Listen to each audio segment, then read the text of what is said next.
नमस्कार जी। नमस्कार। क्या नाम है आपका? मेरा नाम राम किशन शंकर आव्हाड़। कहाँ से हैं सर आप? हम अहमदनगर महाराष्ट्र से आए हैं। क्या करते हैं जी आप? हम अभी रिटायर जॉब करते हैं, रिटायर। किस पद से रिटायर्ड हुए हैं सर आप? हम एडिशनल एसपी थे anti corruption department, Nashik range में। सर कहाँ कहाँ पे पोस्टिंग हुई है आपकी? हमारी पोस्टिंग नासिक, नगर, धुला, जलगांव, नंदुरबार, बम्बई, ऐसे महाराष्ट्र के अलग अलग ज़िले में हो गया। संत रामपाल जी महाराज जी से कब जुड़े? हम सितंबर 2011 को संत रामपाल महाराज से जुड़े। संत रामपाल जी महाराज जी से जुड़ने का कोई कारण? कारण यह था कि हम पंढरपुर में जा रहे थे, पैदल हम पंढरपुर वारी किया और आते वक्त एक संत रामपाल महाराज की शिष्या थी, वो करमाड़ा गांव में मिली और उससे हम ज्ञान गंगा लिया और ज्ञान गंगा पढ़ने के बाद हम बरवाला गए और संत रामपाल महाराज से जुड़े। सर इससे पहले हम आपसे ये पूछना चाहेंगे कि संत रामपाल जी महाराज जी से नाम दीक्षा लेने से पहले आप क्या भक्ति साधना करते थे? हमने बहुत भक्ति की, प्रवचन किया, कीर्तन किया, भजन किया और बेलूर मठ जो कलकत्ता है, रामकृष्ण परमहंस का जो विवेकानंद पंथ चला है, उसमें वहाँ से भी हमने दीक्षा लिया और वो भक्ति हमने 15 साल किया। ऐसी अलग अलग हम सब जगह घूमे, चारिधाम किया, पूरा इंडिया परमात्मा के लिए घूम गए। ऐसी देवी देवताओं की भक्ति किया, चारों धाम किया। सर आप एडिशनल एसपी रहे हैं और आप पुलिस डिपार्टमेंट में रहे हैं, तो स्वाभाविक है कि आप काफ़ी खोजबीन करके ही आप संत रामपाल जी महाराज जी से जुड़े होंगे। तो हम आपसे जानना चाहेंगे कि ऐसी कौन सी बातें आपको लगी जिन बातों ने आपको प्रभावित किया कि आपको संत रामपाल जी महाराज जी से नाम दीक्षा लेनी चाहिए? हमने बहुत स्टडी किया, आध्यात्मिक स्टडी। हम गीता जी पढ़ी, ज्ञानेश्वरी पढ़ी और वेदांत के ऊपर जो ग्रंथ है वो भी पढ़ लिया और हमको वो सिखाया भी। हमका जो गुरु मिले उनसे हमने वो सब ग्रंथ सिखाए। लेकिन वो ग्रंथ पढ़ने के बाद जो तकलीफ होती थी, जो प्रारब्ध था, वो हमको प्रारब्ध चेंज नहीं हो रहा था। इसलिए हम ज्ञान गंगा पढ़ा और हमने कंपैरिजन किया कि क्या फ़र्क है ज्ञान गंगा जो संत रामपाल महाराज ने लिखी है, ज्ञान गंगा पुस्तक में और इतर जो किताबें हैं धार्मिक, उसमें क्या फ़र्क है। हमने कंपैरिजन किया और कंपैरिजन के बाद हमके समझ में आया कि ज्ञान गंगा में रियल नॉलेज है, जो सही अर्थ गीता जी का बताया है, सृष्टि उत्पत्ति बताई है, ऐसा किसी भी ग्रंथ में नहीं है।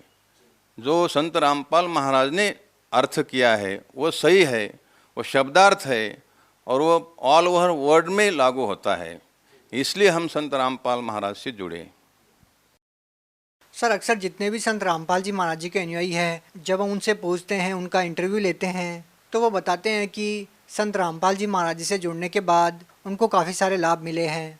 हम आपसे जानना चाहेंगे सर, एक पुलिस अधिकारी होने के नाते आपको क्या क्या उम्मीद थी कि संत रामपाल जी महाराज जी से जिनका निवारण के लिए आपको लगा कि संत रामपाल जी महाराज जी आपके कष्टों को दूर कर सकते हैं या आपकी जितनी भी आध्यात्मिक जो आपकी जिज्ञासाएं हैं उनको सही कर सकते हैं या पूर्ण कर सकते हैं?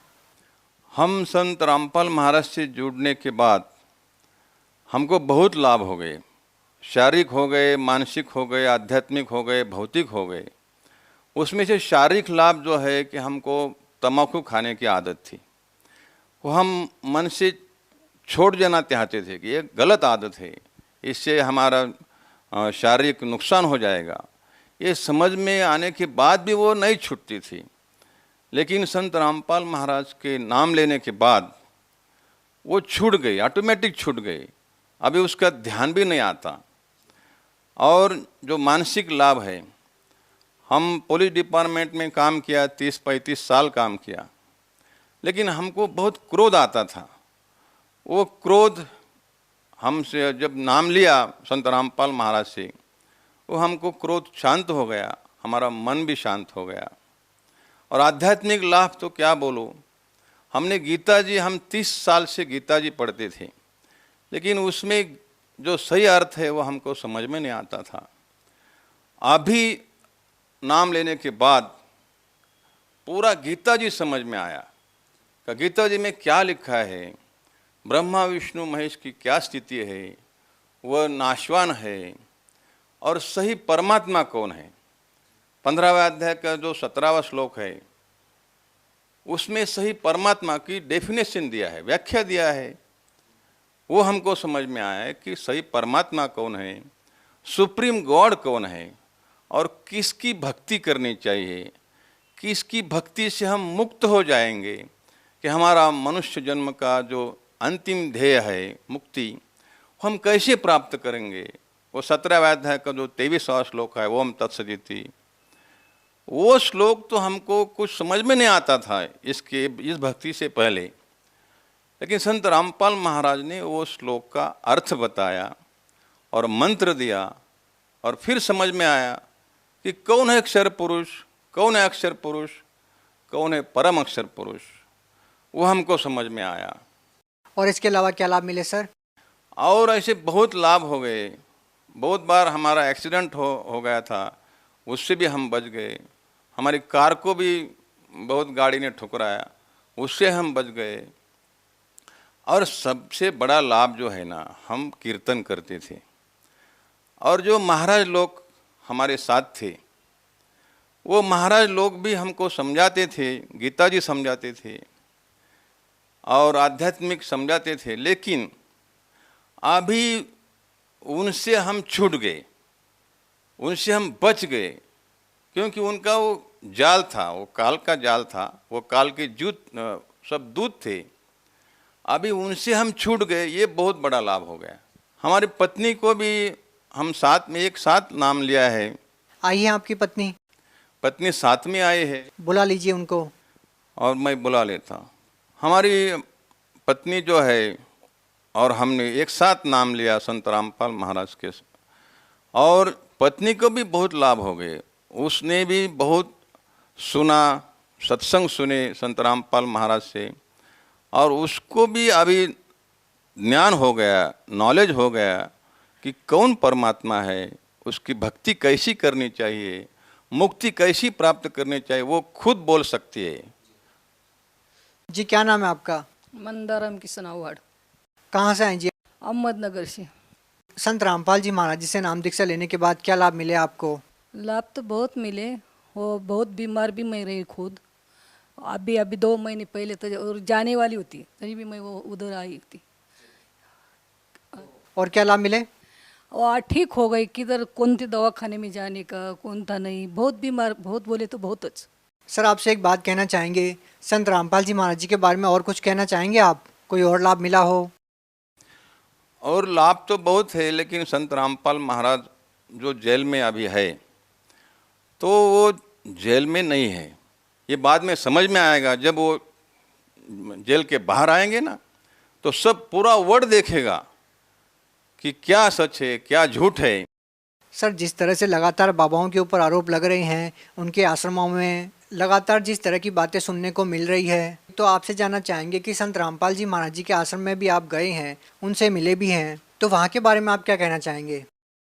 वो आश्रम के बारे में तो जो आरोप थे, को आश्रम में बहुत ऐसा संपत्ति मिला, आश्रम में लेडीज़ के उधर कैमरे लगे थे, ये जो आरोप थे ना, वो पूरे झूठे हैं।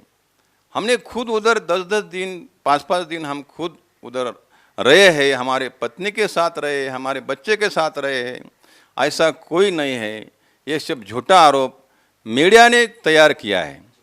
एक पुलिस अधिकारी होने के नाते आप लोगों को क्या संदेश देना चाहेंगे जो ये मानते हैं कि जो संत रामपाल जी महाराज जी के अनुयायी हैं वो शिक्षित नहीं हैं और वो बगैर किसी जानकारी के वो संत रामपाल जी महाराज जी से जुड़ गए हैं? क्योंकि आप एक पुलिस अधिकारी रहे हैं, तो आप उन लोगों के लिए एक माकूल जवाब भी है। आप क्या कहना चाहेंगे उन लोगों के लिए? मैं संदेश तो नहीं दे सकता, लेकिन सब अपने भाइयों को, अपनी बहनों को, जो भी वर्ल्ड में हिंदू मुस्लिम सिख ईसाई सब लोग हैं, उनको मैं विनती करता हूँ कि मनुष्य जीवन दुर्लभ है, मिले न बारंबार। जैसे तरवर से पत्ता टूट गया, बोहर न लगता डार। ये जीवन बार बार नहीं मिलेगा। अपना मनुष्य जीवन का अंतिम उद्देश्य है मोक्ष करना, और वो मोक्ष किसी ही पंथ में नहीं मिल सकता, एक्सेप्ट संत रामपाल महाराज से पंथ से। सर, आप महाराष्ट्र में रहते हैं, आपसे एक अंतिम सवाल ये है कि आप इतनी दूर संत रामपाल जी महाराज जी से जुड़े, आपको लगता है कि संत रामपाल जी महाराज जी के अलावा यदि किसी और संत से जुड़ते तब भी आपको आध्यात्मिक लाभ मिलते? अगर आपको ऐसा नहीं लगता है तो क्या कारण है कि आपको नहीं लगता कि संत रामपाल जी महाराज जी के अलावा अन्य कोई भी संत ऐसा नहीं है जो आपको ऐसा ज्ञान दे सके या आपको वो बातें बता सके, आपको आध्यात्मिक लाभ दे सके जो शास्त्रों में संत रामपाल जी महाराज ने आपको बताया? बाकी जो संत बोलते हैं वो खुद संत पदवी के लायक नहीं है।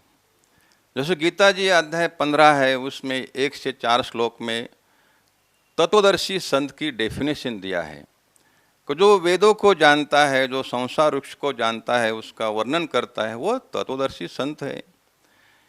महाराष्ट्र में एक भी तत्वदर्शी संत नहीं है। हम बहुत संत के पास गए, बहुत घूमे, उनके कीर्तन प्रवचन सुने, लेकिन एक भी संत नहीं है तत्वदर्शी। क्यों नहीं है? कि वो जो भक्ति बताते हैं वो भक्ति से किसी को लाभ भी नहीं होता, और वो जो भक्ति बताते हैं वो शास्त्र अनुकूल नहीं है, यानी वो शास्त्र के विरुद्ध है।